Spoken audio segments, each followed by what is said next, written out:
పిల్లలకి మనం ఏదైనా మాట ఇచ్చినప్పుడు ఆ మాట మీద మనం కట్టుబడి ఉండాలి. లేదు అంటే పిల్లల దగ్గర మనం నమ్మకాన్ని కోల్పోతాము. ఎలా అంటే ఇప్పుడు మీ బాబుకి స్కూల్ నుంచి వచ్చాడండి, ఇప్పుడు వాడికి హోంవర్క్ ఉంది, వాడు చెయ్యడు.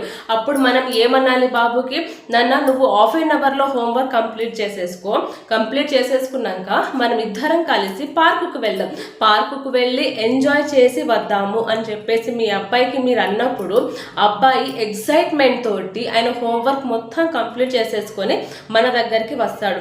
మన దగ్గరికి వచ్చినప్పుడు మనం ఆ అబ్బాయికి ఇచ్చిన మాటని పక్కన పెట్టేసి మనం టీవీ చూస్తున్నో ఫోన్లో మాట్లాడుతున్నో ఏదో పనిలో మనం బిజీగా అయ్యి ఉండి, నాన్న ఇప్పుడు కాదు తర్వాత చూద్దాం నువ్వు వెళ్ళి ఆడుకో అని చెప్పేసి అన్నప్పుడు ఆ అబ్బాయి ముఖం మొత్తము ఎంత వికసించిన ముఖం అంతా వాడిపోతూ ఉంటుంది.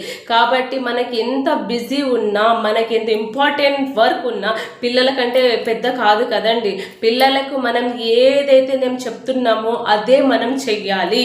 అలా మనం చెయ్యనప్పుడు నువ్వు తర్వాత ఇంకొక మాట చెప్పినా, పో మమ్మీ నువ్వు చెప్తావు కానీ ఏం చెయ్యవు, నేనేం చెయ్య అవసరం లేదు పో అంటాడు. ఆ మాట వరకు మనం వెళ్ళొద్దు. కాబట్టి పిల్లలకి మనం ఏమైతే చెప్తామో వాళ్ళకి మనం అది చేసి పెట్టాలి. సరేనా, అన్నాను కదా నాన్న మనం పోదాం పద అని చెప్పేసి పిల్లవాడికి మనం అనాలి.